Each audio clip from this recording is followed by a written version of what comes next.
नमस्कार, आप देख रहे हैं जौहर झारखंड। मैं हूं आपके साथ विभा उपाध्याय। बुलेटिन की शुरुआत इस वक्त बड़ी खबर के साथ। खबर कोयलांचल धनबाद से आ रही है, जहां अवैध कोयले को लेकर फिर मारपीट की गई है। बरूरा के मंदरा में 15 राउंड फायरिंग की खबर आ रही है। घर में घुसकर जमकर तोड़फोड़ की गई।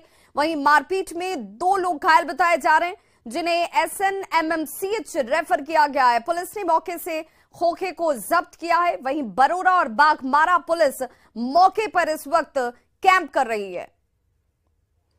और संवाददाता संजय गुप्ता हमारे साथ इस वक्त ज्यादा जानकारी के साथ फोन लाइन पर जुड़ चुके हैं। संजय, इस वक्त कार्रवाई के तौर पर क्या किया जा रहा है?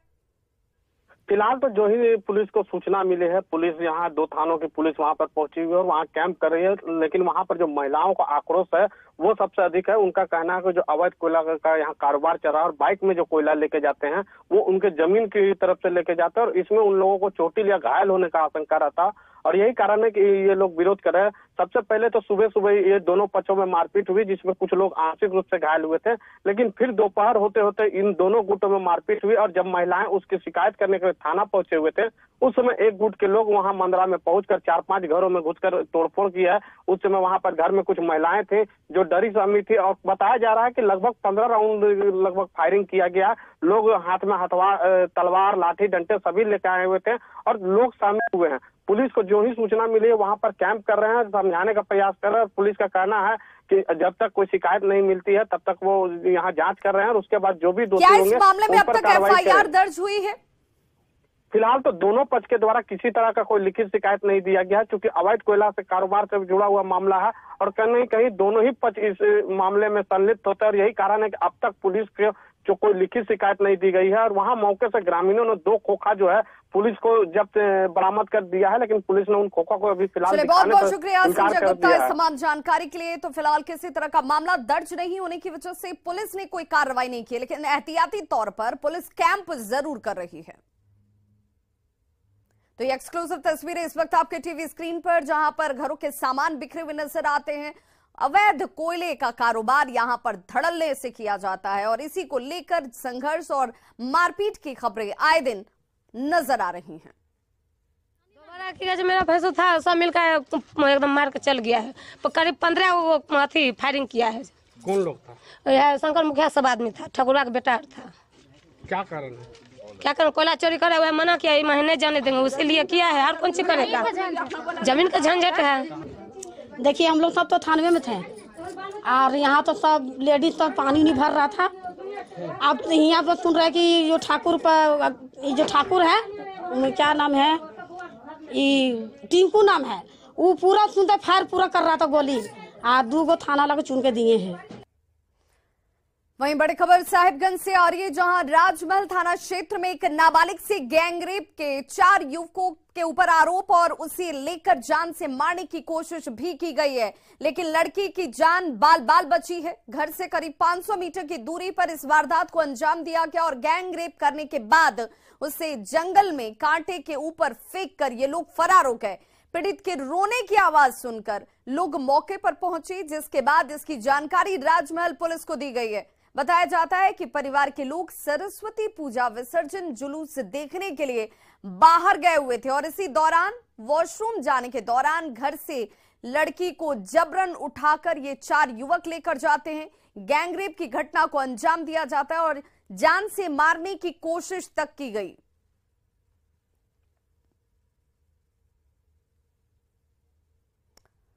वहीं अगली खबर रांची से, जहां पर रांची पुलिस को बुढ़मू में एक बड़ी सफलता हाथ लगी है। गुप्त सूचना के आधार पर कार्रवाई करते हुए स्पेशल टीम ने भारी मात्रा में हथियार और कारतूस को जब्त किया है। रांची में इन दिनों PLFI और TPC पर लगातार कार्रवाई की जा रही है, जिसमें सफलता भी मिल रही है। SSP को विनोद गंजू के दस्ते के बारे में सुमो गांव के पास होने की जानकारी मिली थी, जिसके बाद खलारी DSP के नेतृत्व में टीम का गठन किया गया। घेराबंदी के बाद पुलिस को भारी पड़ता देखकर उग्रवादी यहां से भाग खड़े हुए।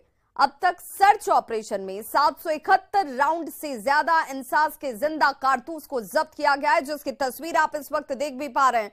वहीं 7 वॉकी टॉकी पाउच के साथ दूसरे सामान की बरामदगी हुई है। SLR, इंसास और माउजर के 31 खोखे जब्त किए गए हैं, जिनका इस्तेमाल पुलिस पर फायरिंग में किया गया था। फायरिंग की गई, पुलिस की तरफ से भी जवाबी कार्रवाई की गई। उसके विरुद्ध अंधेरा हो चुका था, तो उसका कहीं न कहीं लाभ उठा करके दस्ता वहाँ से भाग पाने में कामयाब हुआ। सर्च ऑपरेशन लगातार हम लोग के जारी हैं उनकी धरपकड़ के लिए। लेकिन उसके बाद जब सर्च ऑपरेशन में हम लोगों ने देखा तो हम लोगों को 750 से ज़्यादा वहाँ पे राउंड्स मिली हैं, जो इंसास राइफल होती है उसकी राउंड्स मिली हैं। इसके अलावा 7 वॉकी टॉकी सेट मिला है, कुछ चार्जर्स मिले हैं, कुछ पाउचेज़ मिले हैं।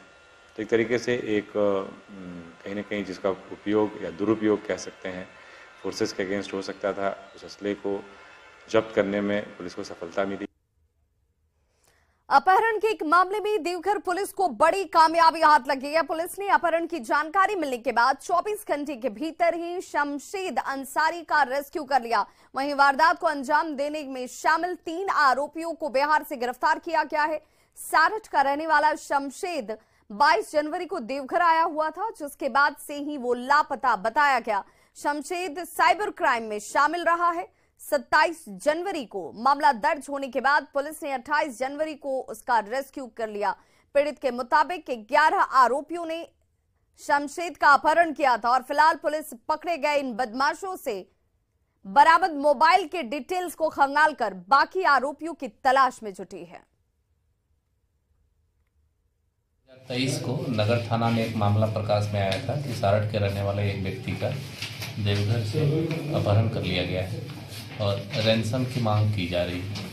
इस घटना को पुलिस अधीक्षक देवघर महोदय द्वारा काफ़ी गंभीरता से लिया गया और कांड के उद्भेदन एवं अपराधियों की गिरफ्तारी हेतु एक टीम गठित की गई थी, जिनके द्वारा ये काफ़ी प्रोफेशनल तरीके से हम लोग ने अब तक 3 अपराधियों को गिरफ्तार किया है और जो अपहृत व्यक्ति थे उनको बरामद करने में हम लोग ने सफलता पाई है।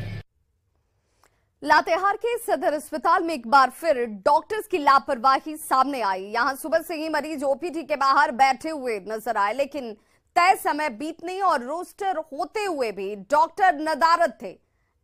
इससे इलाज के इंतजार में बैठे मरीजों की परेशानी लगातार बढ़ रही थी। डॉक्टर्स की लापरवाही पर मरीजों के साथ ही उनके परिजनों में भी नाराजगी देखी गई। आपको बताते चलेंगे सदर अस्पताल में जिले भर से मरीज हर दिन इलाज कराने के लिए पहुंचते हैं, लेकिन लापरवाह बने इन डॉक्टरों से समय पर इलाज नहीं मिलने की वजह से मरीज और उनके परिजन हमेशा परेशान दिखते हैं।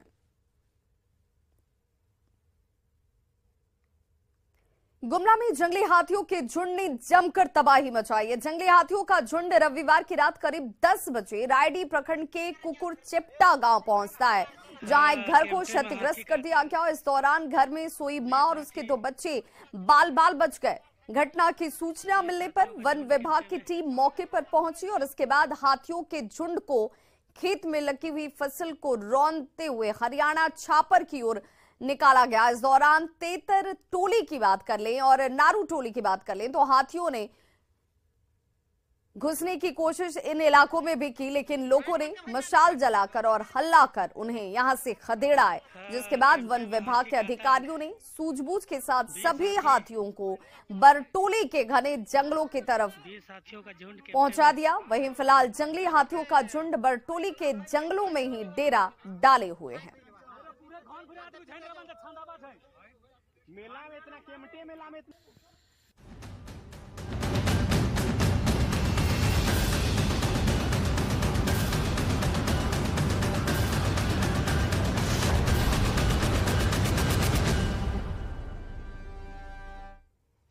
तो 1932 आधारित स्थानीय नीति विधेयक को पारित करने के बाद मुख्यमंत्री हेमंत सोरेन की खतियानी जोहार यात्रा अब भी जारी है। इसी बीच राज्यपाल रमेश बैस ने हेमंत सोरेन सरकार को एक बड़ा झटका दे दिया है।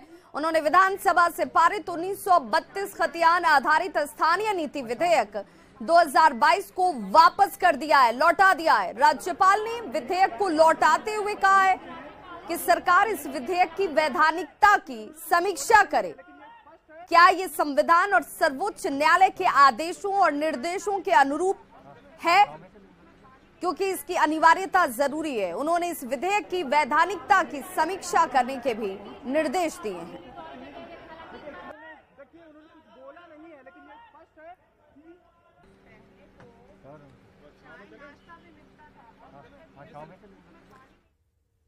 तो राज्यपाल की तरफ से विधेयक वापस किए जाने के बाद झारखंड में इसे लेकर सियासत जो है वो गर्मा गई है। सियासत का जो पारा है वो इस वक्त हाई लेवल पर नजर आता है। जेएमएम जहां इस फैसले पर भड़की हुई दिख रही है, वहीं राजनीतिक दल जो हैं उसे लेकर लगातार प्रतिक्रियाएं दे रहे हैं और राजनीतिक और कानूनी सलाह की बात कही जा रही है। कानूनी लड़ाई का ऐलान अब कर दिया गया है। कांग्रेस ने कहा है कि राज्यपाल की आपत्ति दूर करने की कोशिश जरूर की जाएगी। इधर बीजेपी ने बिल में खामी बताते हुए इसे वापस करने को सही बताया। साथ ही महागठबंधन पर युवाओं से नियोजन के नाम पर खिलवाड़ करने का आरोप लगाया है। दुर्भाग्यजनक, और सभी लोग जानते हैं कि तमाम झारखंड वासियों के हित में लिए जा रहे निर्णय को कैसे भाजपा के इशारे पर या केंद्र के इशारे पर राजभवन एक टूल बनकर व्यवधान पैदा कर रहा है।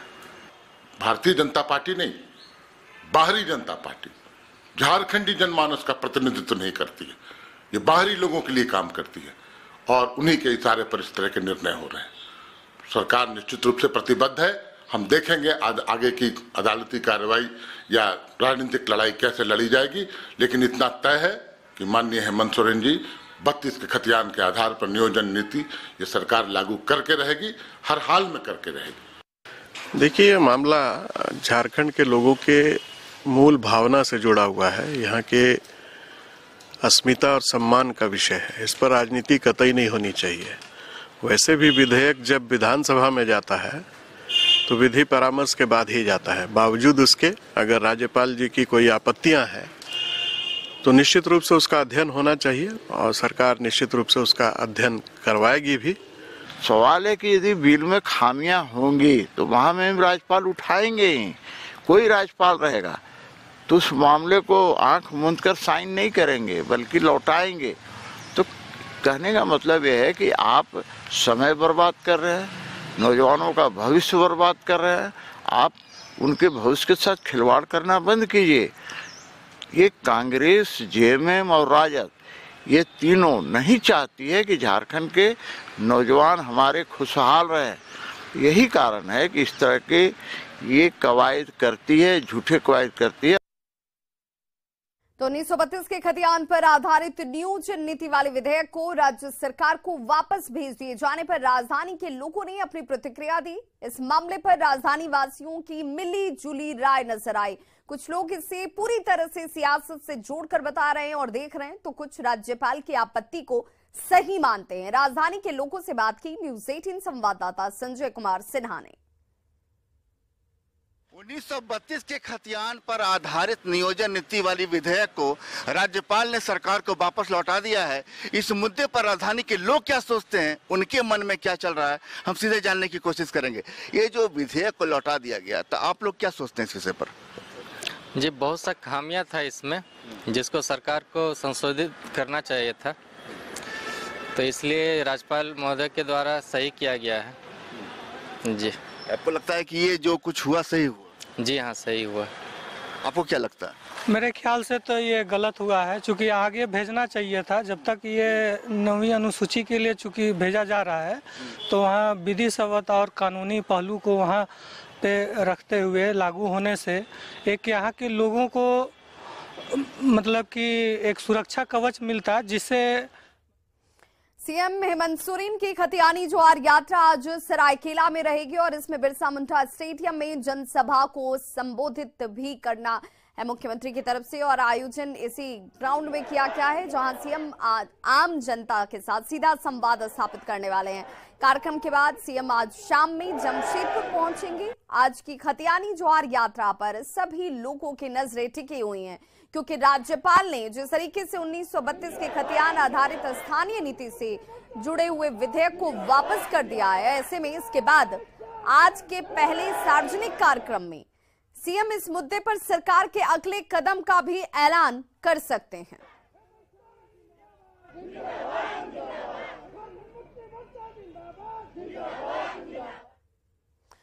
ओडिशा में स्वास्थ्य मंत्री को गोली मारने की घटना के बाद झारखंड में भी सुरक्षा बल अलर्ट मोड पर है। मुख्यमंत्री हेमंत सोरेन के आज सरायकेला में खतियानी जोहार यात्रा कार्यक्रम है और ऐसे में मुख्यमंत्री के कार्यक्रम को लेकर काफी संख्या में अतिरिक्त सुरक्षा बलों की तैनाती कर दी गई थी। सभा स्थल समेत पूरे पंडाल की मेटल डिटेक्टर से जांच की गई। वहीं कार्यक्रम में मौजूद तमाम लोगों की सघन जांच की गई है। इस दौरान जितने भी एहतियाती कदम उठाए जा सकते हैं, सुरक्षा कर्मियों को जांच के बाद ही अंदर जाने के लिए निर्देशित किया गया है कि कोई भी बिना सुरक्षा जांच घेरे को चेक कराए बगैर, उससे पास हुए बगैर अंदर नहीं जा सकता है। जमशेदपुर में 31 जनवरी को सीएम हेमंत सोरेन की खतियानी जोहार यात्रा है और इसे लेकर जिला प्रशासन पूरी तरह से तैयार है। आज शाम पहुंचने के बाद मुख्यमंत्री जमशेदपुर में रात्रि विश्राम करेंगे और इसे लेकर सर्किट हाउस को सजाया जा रहा है। आज सरायकेला में खतियानी जोहार यात्रा के बाद मुख्यमंत्री शाम को ही जमशेदपुर पहुंचने वाले हैं और सर्किट हाउस में रात्रि विश्राम करेंगे। सीएम की यात्रा को लेकर डीसी से बात की संवाददाता प्रभंजन कुमार ने। जमशेदपुर में राज्य के मुख्यमंत्री हेमंत सोरेन का आगमन 31 जनवरी को हो रहा है। उसको लेकर पूरे जमशेदपुर को प्रशासन, जिला प्रशासन पूरी तैयारी कर रही है। हमारे साथ में जिला के उपायुक्त भी है। मैडम, किस तरह राज्य के मुख्यमंत्री यहाँ पर आ रहे हैं, उनको तैयारी की जा रही है, क्या क्या प्रोग्राम होंगे? 2 जिलों की समीक्षा बैठक 31 तारीख को प्रस्तावित है। उसके पूर्व संध्या में जमशेदपुर में माननीय मुख्यमंत्री जी का आगमन है। यहाँ सायंकाल में 6 बजे के आसपास यहाँ से फिर वो विश्राम गृह हमारा जो सर्किट हाउस है यहाँ पे उनका ओवरनाइट स्टे है। तो फिर दूसरे दिन उनका सुबह सोनारी एयरपोर्ट पे यहाँ से जमशेदपुर से भुवनेश्वर और कलकत्ता के लिए जो नई फ़्लाइट्स 9 सीटर 12 सीटर जो शुरू हो रही है उसको हरी झंडी दिखाने का कार्यक्रम प्रस्तावित है। उसके बाद 11:15 बजे सर यहाँ से जुगसलाई आरओबी जो है उसका उद्घाटन करेंगे। फिर वो यातायात के लिए मार्ग खुला हो जाएगा। 11 बजे के आसपास डीबीएमएस के सभागृह में दोनों ज़िलों की समीक्षा बैठक है। उसके उपरांत पार्टी का अपना प्रोग्राम है जहाँ से वो उलियान के लिए प्रस्थान करेंगे। शहीद निर्मल महतो जी के जो स्टैचू है उसको माल्यार्पण करके वहाँ श्रद्धांजलि अर्पित करके उनका फिर रीगल मैदान में आगमन है। वहाँ से लेके रीगल मैदान तक उनकी पार्टी के कार्यकर्ताओं के साथ उनका वो मार्च है और फिर यहाँ से उनका भाषण होगा और फिर उसके बाद सर सर्किट हाउस आएंगे और उसके बाद उनका प्रस्थान है रांची के लिए। तो ये एक बहुत ही डिटेल और अच्छा प्रोग्राम यहाँ पे बना हुआ है। तो सभी के लिए जिला प्रशासन तैयारियों में लगा हुआ है। सर्किट हाउस में उनका स्टे है तो ये ज़िले के लिए काफ़ी गौरव की बात है कि माननीय मुख्यमंत्री जी हमारे ज़िले में एक रात निवास करने के लिए आ रहे हैं। तो सारी चीज़ों का यहाँ पे जायज़ा लिया जा रहा है, चीज़ों को बारीकी से देखा जा रहा है। चीज़ें जहाँ पे थोड़ी सी गड़बड़ है, कहीं लाइट्स नहीं है, कहीं पानी के कुछ इश्यूज़ है या रोड्स कनेक्टिविटी, रास्तों में आने वाले अतिक्रमण या जहाँ जहाँ पे उनका स्टॉपेज है वहाँ पे जो तैयारियां करनी है उसमें प्रशासन और पूरी मशीनरी लगी हुई है and we are trying our level best कि हम इसको बहुत ही बेहतर तरीके से कर सकें। तो पूरी तरह जिला प्रशासन जो है इसकी तैयारी कर रही है और एक रात विश्राम राज्य के मुख्यमंत्री जमशेदपुर में होगा 31 जनवरी को और इसकी तैयारी लगभग प्रशासन ने पूरी कर ली है। प्रभंजन कुमार, न्यूज़ 18 जमशेदपुर। आदिवासी सिंगेल अभियान देश के 5 राज्यों में 11 फरवरी से रेल और रोड चक्का जाम आंदोलन करेगा। इसकी घोषणा आदिवासी सिंगेल अभियान के प्रमुख सालखन मुर्मू ने जामताड़ा में की। उन्होंने मांग की कि पारसनाथ पर्वत को आदिवासियों का मरांग बुरु घोषित किया जाए, इसे आदिवासियों को सौंपा जाए। वहीं ये भी कहा कि सरना धर्म को मान्यता देने की मांग को लेकर 11 फरवरी से अनिश्चितकालीन चक्का जाम किया जाएगा। उन्होंने कहा कि पारसनाथ पहाड़ पर पहला हक आदिवासियों का है, जिसे झारखंड सरकार ने जेएनयू के हवाले कर दिया है। और लंबे समय से मांग कर रहे हैं कि हमको सरना धर्म कोड का मान्यता दिया जाए, लेकिन अभी तक ना झारखंड सरकार, ना भारत सरकार, ना राष्ट्रीय अल्पसंख्यक आयोग किसी के तरफ से भी मारांग बुरु को आदिवासी को वापस देने का फैसला नहीं हो पाया है। सरना धर्म कोड को भी मान्यता देने का फैसला। तो इस बुलेटिन में फिलहाल